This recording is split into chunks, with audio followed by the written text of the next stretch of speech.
Berapa kali kita mengatakan Tiongkok itu ditiru, jangan dituruti maunya. Ngerti ditiru? Kalau ditiru, maka hal yang baik dan cocok untuk kita bernegara, kita tiru dan kita kerjakan juga di Indonesia. Kalau dituruti, itu artinya yang ngikuti maunya Tiongkok. Misalnya, membangun proyek-proyek yang semuanya dibangun dengan barang Cina, uang Cina, tenaga kerja Cina, teknologi Cina. Hanya ketika kita bayarnya dolar ke Cina. Itu adalah strategi Cina mengumpulkan dolar atau yang dikenal dengan istilah export debt. Perlu dijelaskan lagi dengan bahasa lain lagi, setelah video Konawe kita coba urai panjang masih belum paham. Negara Tiongkok di awalnya ada banyak proyek yang membangunnya dengan menggunakan uang dolar atau pinjaman dolar. Ketika di tahun 2017 awal perang dagang dengan Amerika, Tiongkok menyadari ada hal yang berbahaya, yaitu besarnya hutang luar negeri mereka. Karena secara teknis, setelah perang dagang biasanya diikuti dengan perang currency. Kalau perang currency terjadi, misalnya seperti di Indonesia di tahun 98 yang menggulingkan pemerintahan Soeharto,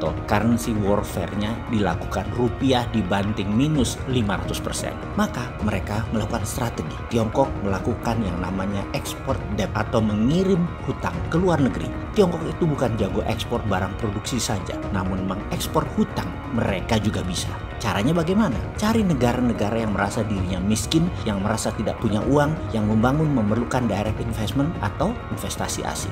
Diinfiltrasi dulu idenya ke penguasa bahwa investasi asing itu penting untuk masuk ke negara yang tidak punya uang. Padahal itu hanya ide saja. Kalau pejabatnya nggak ngerti, perlu uang asing, dolar misalnya, atau perlu investasi asing untuk membangun, nah masuk tuh barang. Ketika sudah percaya bahwa satu-satunya cara membangun adalah dengan investasi asing, maka masuklah satu paket barang Tiongkok tadi. Mesin tadi yang di Tiongkok yang berhutang dengan negara Amerika atau negara asing, mesinnya dibongkar, dipreteli, direkondisi supaya terlihat baru, lalu dikirim ke negara yang mau diinvest dengan nilai harga baru. Masuk ke negara yang mau diinvest tadi tidak dengan uang sepeser pun mereka keluarkan modal. Barang tadi dari Cina masuk, dibangun oleh Tiongkok, dipasang oleh Tiongkok, dikendalikan oleh Tiongkok, dioperasikan oleh mereka di negara lain. Lalu negara yang diinvest tadi senang karena tidak pakai modal, di mana Tiongkok dikesankan sebagai negara komunis yang baik sekali, mau membantu ekonomi negara tersebut. Lalu negara yang tidak mengeluarkan modal sedikit pun tadi mulai menyicil investasi Tiongkok asing tadi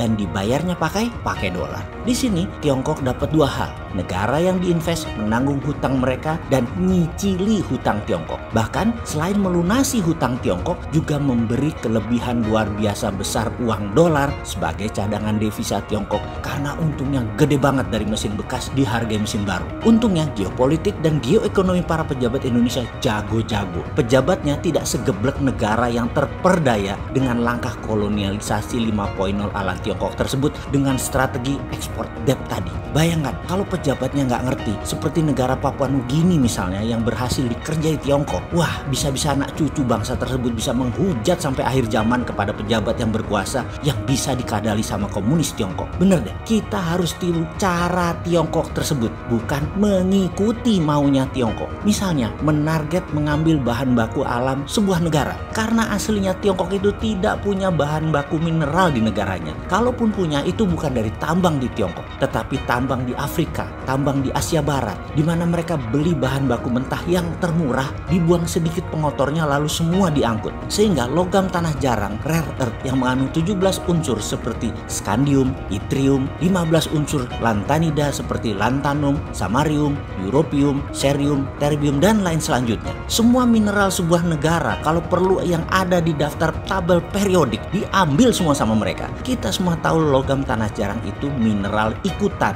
Jadi negara penghasil mineral seperti banyak negara Afrika, pejabatnya dibeli oleh Tiongkok. Undang-undang negara penghasil mineral tersebut diyakinkan bahwa bayar mineral utama yang termurah saja. Dan Tiongkok selalu berhasil menipu daya negara-negara Afrika tersebut. Banyak negara sudah berhasil Tiongkok kadali. Sekali lagi, untung negara Indonesia pejabatnya dan anggota parlemennya pinter-pinter dan nasionalis. Nggak segoblok pejabat dan politikus negara Afrika yang suka duit murah dengan menjual tanah air mereka, sehingga usaha seperti yang Tiongkok lakukan di Indonesia tidak berhasil. Alhamdulillah, amin ya robbal alamin. Amin ya Allah, engkau limpahi bangsa Indonesia dengan pemimpin yang peduli, yang mendahului rakyatnya daripada kepentingan partainya, bahkan daripada keluarganya. Pejabat Indonesia lebih mementingkan rakyatnya. Amin ya Allah. Juga ada yang penting lagi yang wajib ditiru dari Tiongkok adalah bagaimana keluarga pejabat dibawa mengunjungi penjara koruptor. Di sana keluarga pejabat tersebut sengaja diperlihatkan pejabat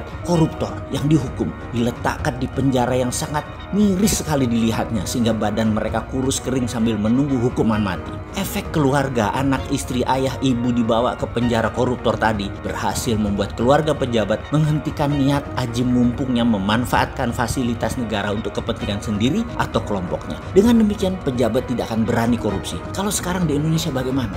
Sudahlah, kalian yang jawab. Road trip perjalanan keluarga pejabat ke penjara para koruptor bisakah dijalankan? Iya, ini adalah salah satu cara membasmi korupsi dan saya yakin pejabat sekarang pasti akan menjalankan contoh baik yang dilakukan oleh Tiongkok ini dalam waktu segera. Berikutnya adalah bagaimana menghentikan korupsi cross border country, yaitu proyek yang transaksinya terjadi di luar negeri, di mana korupsi dan kickback ataupun fee karena tidak bisa terdata. Jadi mengerti kan kalau banyak pejabat di Tiongkok melakukan proyek di luar negeri adalah untuk bagi-bagi kue jabatan. Jadi kalau ada proyek Tiongkok di Papua Nugini, pejabat Cina ngantongin duit dari Papua Nugini, pejabat Papua Nugini ngantongin duit dari proyek Tiongkok. Yang Tiongkok korupsi duit Tiongkok di luar negerinya, pejabat Papua korupsi duit negaranya di luar negeri. Disinilah mengapa pejabat banyak negara senang berinvestasi asing di sebuah negara, karena masing-masing pihak bisa cross data dan cross transaksi di luar negara masing-masing yang sulit dibaca oleh PPATK negara masing-masing. Jadi hilang peluang korupsi di dalam Tiongkok, diubah korupsinya di luar Tiongkok. Di sisi ini kita mengingatkan, yang di dalam Tiongkok kita tiru dengan keluarga dibawa road trip ke dalam penjara koruptor.